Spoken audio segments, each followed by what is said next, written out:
everyone, welcome back to our channel Ekha Bala Vlogs. So இன்னைக்கு வந்து அறுபடை சீரிஸோட part 2 second day Tiruchendur முருகனை பார்க்க போலாமா?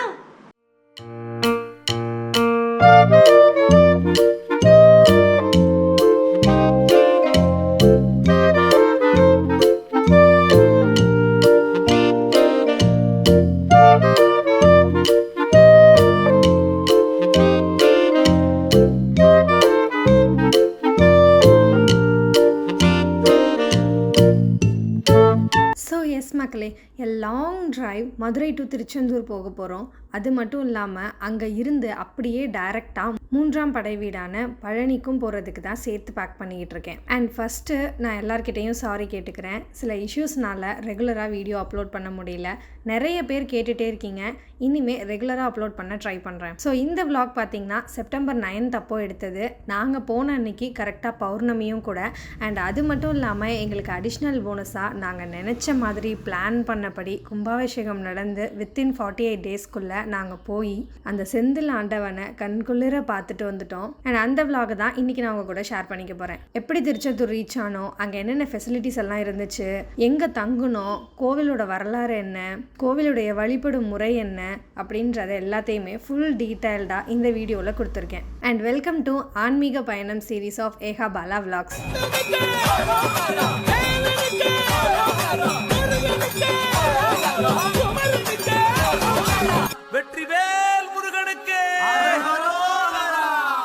நாங்கள் இந்த அறுபடை வீடு சீரீஸை ஃபஸ்ட்டு 1ஆம் படை வீடான திருப்பரங்குன்றத்தில் இருந்து ஆரம்பிச்சிருக்கோம். திருப்பரங்குன்றம் வீடியோவோட லிங்க் டிஸ்கிரிப்ஷனில் இருக்குது. டைம் இருக்கப்போ செக் பண்ணி பாருங்கள் மக்களே. தூத்துக்குடி டிஸ்ட்ரிக்டில் இருக்க இந்த திருச்செந்தூர் மதுரையில் இருந்து 190 கிலோமீட்டர்ஸில் இருக்குது. மதுரையில் இருந்து நீங்கள் பஸ்ஸில் ட்ராவல் பண்ணணும் அப்படின்னா டைரக்ட் பஸ்ஸும் இருக்குது. அரௌண்ட் ஒரு 200 ருபீஸ் கிட்ட வரும் பெர் பர்சனுக்கு டிக்கெட்டு. நாங்கள் ஏர்லி மார்னிங் வீட்டில் இருந்து ஸ்டார்ட் பண்ணதுனால நடுவில் ஒரு டீ வடை பிரேக் மட்டும் எடுத்துக்கிட்டோம். எப்போதுமே ட்ரைவ் பண்ணும்போது ஃபுல் வைபாக சாங்ஸ் கேட்டுகிட்டே போவோம். ஸோ அந்தபடி இன்றைக்கி நாங்கள் ஸ்டார்ட் பண்ணும்போது முதல்ல முருகனுடைய சாங்ஸ் எல்லாம் கேட்டுட்டு அப்புறம் கொஞ்சம் சினிமா சாங்ஸ் எல்லாம் கேட்டுட்டு அப்படியே ட்ராவல் பண்ணிகிட்டு இருந்தோம். அப்போ தான் நமக்கு களைப்பு தெரியாமல் வண்டி ஓட்ட முடியும். பிகாஸ் இனி தொடர்ந்து இந்த வீக் ஃபுல்லாக நம்ம ட்ரைவ் பண்ணுற மாதிரி தான் இருக்கும். ஸோ பேசிக்கிட்டே போனதில் தூத்துக்குடி ரீச் ஆகிட்டோம். தூத்துக்குடினாலே உப்பு தாங்க. போகிற வழியெல்லாம் நிறைய விண்மில், அப்புறம் உப்பு பிரிக்கிற இடம், அந்த மாதிரி நிறையா இருந்துச்சு. ஸோ அங்கங்கே நிறுத்தி வேடிக்கை பார்த்துக்கிட்டே போக ரொம்பவே நல்லா இருந்துச்சு.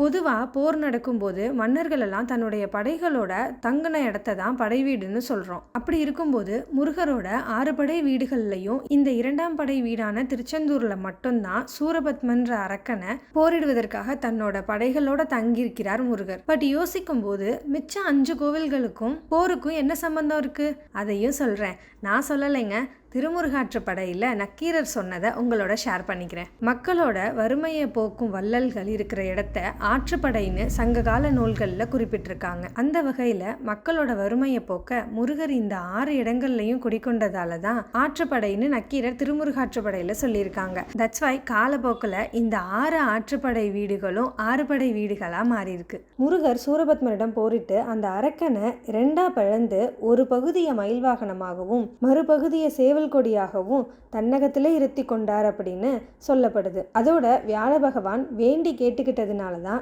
இந்த இடத்துலயே முருகர் குடிகொண்டு போர்ல வெற்றி அடைஞ்சதோட அடையாளமா ஜெயந்திநாதனாக அழைக்கப்பெற்றார் அப்படின்னு புராணங்கள்ல சொல்லப்படுதுங்க. இதுதான் அப்படியே காலப்போக்கில் மருவி செந்தில்நாதனா அனுச்சான். இன்னொரு விஷயம் சொல்லவா, அங்க இருந்தவங்களை கேட்டப்போ சொன்னது இந்த ஊரோட பேரே அந்த டைம்ல திரு ஜெயந்திபுரம்னு தான் இருந்துச்சான். அதுதான் பேச்சு வழக்குல இப்போ திருச்செந்தூர்னு மாறி இருக்கு. இன்ட்ரெஸ்டிங்ல இன்னும் நிறைய விஷயங்களை போக போக தெரிஞ்சுக்குவோம். 4 o'clock கிட்ட கிளம்பி அரௌண்ட் ஒரு 8 o'clockலாம் நம்ம ரீச் ஆகிட்டோம். மார்னிங் டிஃபன் பார்த்திங்கன்னா போகும்போதே சாப்பிட்டு போயிடலாம் அப்படின்ட்டு அற்புத பவன் அப்படின்னு ஒரு ஹோட்டலில் ஸ்டாப் பண்ணியிருந்தோம். மினி டிஃபன் தான் வாங்கியிருந்தோம். சாப்பாடு எல்லாமே அருமையாக இருந்துச்சு. எந்த அளவுக்குனா ரிட்டன் வரும்போதும் நம்ம இங்கேயே சாப்பிட்லாம் அப்படின்னு தோன்ற அளவுக்கு ரொம்பவே நல்லா இருந்துச்சு. ரொம்ப க்ளீனாகவும் மெயின்டைன் பண்ணிகிட்டு இருந்தாங்க. ஸோ இந்த வழியாக போகிறீங்க அப்படின்னா இந்த ஹோட்டலில் சாப்பிட்றதுக்கு நோட் பண்ணி வச்சுக்கோங்க மக்களே. சாப்பிட்டு முடிச்சுட்டு திருச்செந்தூர் நகர விடுதிக்கு வந்துட்டோம். நாங்கள் இங்கே தான் ஸ்டே பண்ணியிருந்தோம். நீங்கள் திருச்செந்தூர் ரீச் ஆகிறது பஸ் ஸ்டாண்ட் ஆரல்ஸ் ரயில்வே ஸ்டேஷன் ரெண்டுமே ஆப்போசிட்டில் தான் இருக்குது. நீங்கள் எப்படி ரீச் ஆனீங்க அப்படின்னாலும் அங்கேருந்து பஸ் ஸ்டாண்ட் பக்கத்துலேயே வெளியில் வந்தால் உடனே ஒரு ஆர்ச் இருக்கும். ஸோ அங்கேருந்து கோவில் வந்து பார்த்திங்கன்னா ஒரு 1 கிலோமீட்டர் தான் நடக்கிற மாதிரி இருக்கும். அப்படி இல்லை அப்படின்னா நீங்கள் ஆட்டோவில் கூட அந்த 1 கிலோமீட்டர் ட்ராவல் பண்ணி வந்துக்கலாம்.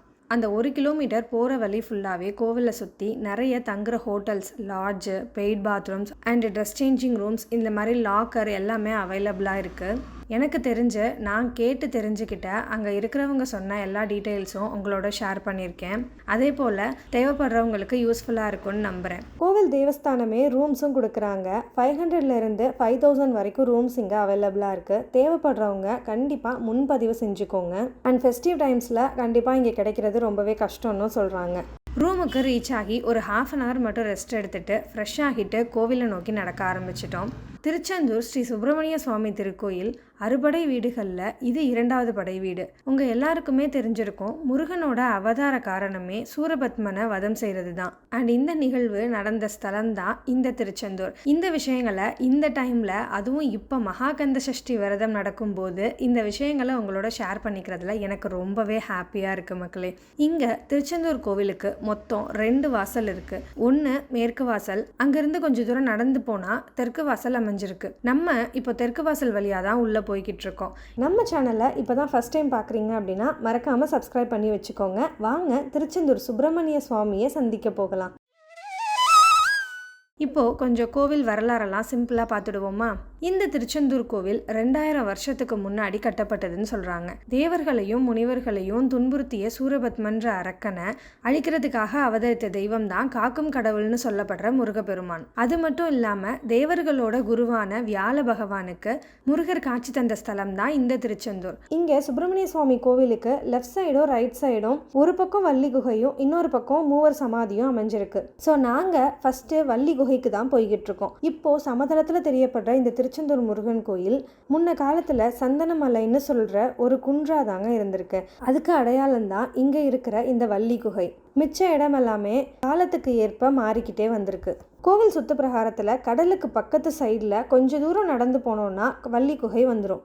கோவிலுக்குள்ளே ஃபோட்டோஸ் வீடியோஸ் எடுக்கிறதுக்கு அலௌட் இல்லை. ஸோ நாங்கள் மட்டும் உள்ளே போய் திருப்தியாக சாமி கும்பிட்டுட்டு வந்துட்டோம். வள்ளி குகைன்னு பேருக்கேற்ப வெளியில் பார்க்க ஒரு கோவில் மாதிரி இருக்குது. உள்ளர ஒரு குட்டி குகையும் இருக்குது. குனிஞ்சு தான் போக முடியும். அண்ட் ஒரு டைமில் 5 members மட்டும்தான் மேக்ஸிமமாக உள்ளே இருக்க முடியும். அவங்க சாமி கும்பிட்டுட்டு வெளியில் வந்த அப்புறம்தான் அடுத்த செட்டு உள்ளே போகவே முடியும். ஸோ இதுக்கு வெயிட்டிங் ஹவர்ஸ் எங்களுக்கு ஒரு 1/2 hour கிட்ட ஆச்சு. நிறைய பேர் திருச்செந்தூர் வந்தால் சுப்பிரமணிய சுவாமியை மட்டும் பார்த்துட்டு திரும்பிடுறோம். பிகாஸ் அதுக்கே நமக்கு டைம் பத்தாது. பட் உங்களுக்கு டைம் இருக்குது அப்படின்னா நீங்கள் முன்னாடியே பிளான் பண்ணிக்கோங்க. இங்கே வள்ளி குகை, மூவர் சமாதி, சித்தர் கோவில்லாம் விசிட் பண்ணி பாருங்கள். ரொம்பவே பீஸ்ஃபுல்லாக இருக்கும். ஆஃப்டர்நூன் கிட்ட ஆயிடுச்சு. உச்சி வெயிலுங்க, கால் சரியான சூடு. ஸோ அங்கே இங்கேயும் ஓடிட்டே இருந்தோம். அடுத்ததாக கடலில் குளிக்க வந்தாச்சு. பௌர்ணமின்றதுனால கடல் ஆர்ப்பரிக்கிறத பார்க்க அவ்வளோ அழகாக இருந்துச்சு. அலைகளோட விளையாண்டுட்டு நாங்கள் ஒரு 2-3 டைம்ஸ் உள்ளே விழுந்து எழுந்தோம். ஏன்னா அவ்வளோ ஃபோர்ஸாக இருந்துச்சு கடல். அண்ட் எல்லாருமே ரொம்ப ஜாலியாக என்ஜாய் பண்ணிகிட்டு இருந்தாங்க. ரொம்ப வருஷத்துக்கு அப்புறமா கடலில் இவ்வளோ அலைகளோட செம்மையாக இருந்துச்சு. கொஞ்சம் நேரம் போனதே தெரியல. கிட்டத்தட்ட 1 hour கிட்ட நாங்கள் அங்கேயே தான் இருந்தோம்.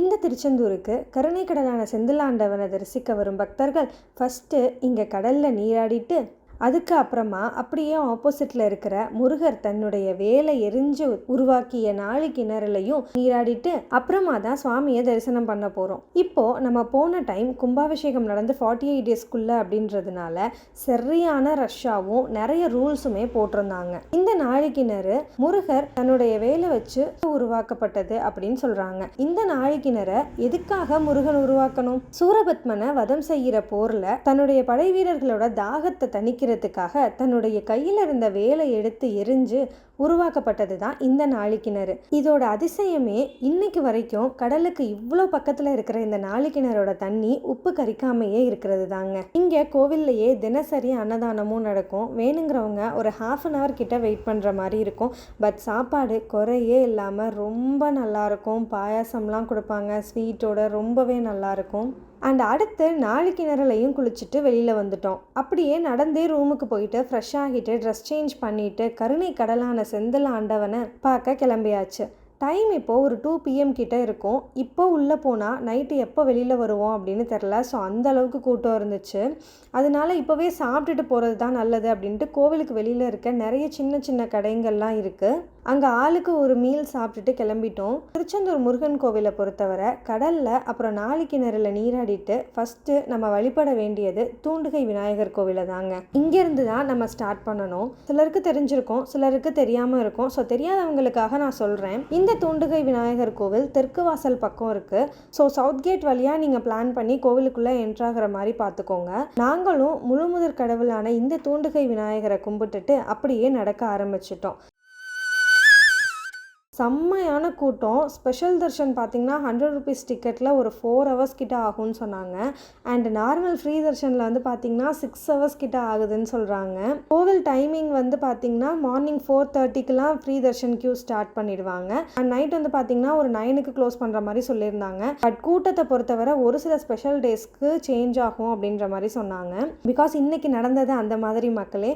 என்னென்னு சொல்கிறேன், அதுக்கு முன்னாடி எங்களை எப்படி முருகர் கூப்பிட்டாரு அப்படின்றத பார்க்கலாம். முதல்ல எந்த வழியாக போகிறது அப்படின்றத நாங்கள் டிசைட் பண்ணுறதுக்கே எங்களுக்கு ஒரு 1/2 hour கிட்ட ஆயிடுச்சு. அண்ட் ஸ்பெஷல் தர்ஷன் அப்புறம் ஃப்ரீ தர்ஷன் இல்லாமல் சீனியர் சிட்டிசன் தர்ஷன்னு ஒன்று இருக்குது. ஸோ நாங்கள் எங்கள் அத்தைக்கு above 60 years இருந்ததுனால சீனியர் சிட்டிசன் கார்டு வாங்கிட்டு அது மூலியமாக தான் உள்ளே போய் ஒரு 1.5 hours கிட்ட க்யூவில் வெயிட் பண்ணி சுவாமியை பார்த்தோம். சீனியர் சிட்டிசனுக்கு ஏஜ் ப்ரூஃப்காக ஆதார் கார்டு கண்டிப்பாக கேட்பாங்க. ப்ரூஃப் கண்டிப்பாக அவசியம். ஃபஸ்ட்டு 70 yearsக்கு above தான் சொன்னாங்க. அண்ட் அப்புறம் ஒரு வழியாக விட்டுட்டாங்க. பட் நீங்கள் 60 yearsக்கு above இருந்தால் ஒரு பர்சனும் 70 yearsக்கு above இருந்தால் 2 பர்சனும் கூட அனுப்பிச்சி விடுவாங்க. தென் நாங்கள் பேசி க்யூக்கு உள்ளே போனதுக்கு அப்புறமா பார்த்தோம் அப்படின்னா எங்களுக்கு பின்னாடி எல்லாரையுமே விட்டுட்டாங்க. சரி ஓகேன்னு வெயிட் பண்ணிட்டு இருந்தோம். அண்ட் க்யூ நகர நகர சுவாமியை பார்க்க பக்கத்தில் போக போக உள்ளெல்லாம் அப்படியே சிலுத்துருச்சு. ரொம்ப திருப்தியாக திவ்யமான தரிசனமாக இருந்துச்சு. கோவிலுக்குள்ளே ஃபோட்டோஸ் வீடியோஸ் எடுக்கிறதுக்கு அனுமதி இல்லை. ஸோ எதுவுமே என்னால் எடுக்க முடியல. பட் நிறைய பேர் எடுத்துகிட்டு இருந்தாங்க. ஃபைனலி 4:30க்கு உள்ளர போயிட்டு 6:30க்குலாம் நாங்கள் சாமி பார்த்துட்டோம். அப்புறம் எவ்ரி நைட் அங்கே பள்ளியற பூஜை நடக்கும் அப்படின்னு சொல்லியிருந்தாங்க. ஸோ இவ்வளோ தூரம் வந்துட்டோம், நம்ம ரிட்டன் போய் ரூமில் இருக்கிறதுக்கு பதிலாக நம்ம இங்கவே இருந்து பார்த்துட்டு போயிடலாம் அப்படின்னு சொல்லிட்டு நாங்கள் வெயிட் பண்ணோம். கூட்டம் செம்ம ஜாஸ்தியாக இருந்ததுனால ஆல்மோஸ்ட் ஒரு 11:30 கிட்ட ஆயிடுச்சு நாங்கள் பூஜை முடிச்சுட்டு வெளியில் வர்றதுக்கு. அப்பா 9 hours கிட்ட நாங்கள் கோவிலுக்குள்ளவே இருந்தோம். ஸ்லோகம் சொல்லிட்டு வெளிப்பிரகாரம் உட்பிரகாரம்னு சுற்றி வந்து ரொம்ப ஹாப்பியாக பீஸ்ஃபுல்லாக இருந்துச்சு. என் ஃபேஸை பார்க்கும்போதே உங்களுக்கு தெரிஞ்சிருந்திருக்கும். வெளியில் வந்து பார்த்தப்போ நிறைய பேர் கோவிலுக்கு வெளியிலேயே தங்கியிருந்தாங்க. மார்னிங் ஏர்லியாக எழுந்து சாமி பார்க்குறதுக்காக. 4 கிணறு டைமிங் வந்து பார்த்திங்கன்னா மார்னிங் 4:30க்குலாம் ஓப்பன் பண்ணிடுறாங்க. ஸோ இந்த வீடியோ உங்களுக்கு யூஸ்ஃபுல்லாக இருந்திருக்கும்னு நம்புகிறேன். மக்களே, if you have any other questions please ask me in comment section. அடுத்து ஒரு சுவாரஸ்யமான வீடியோவில் உங்களை சந்திக்கிறேன். until then bye bye from Megha Bala. Bye.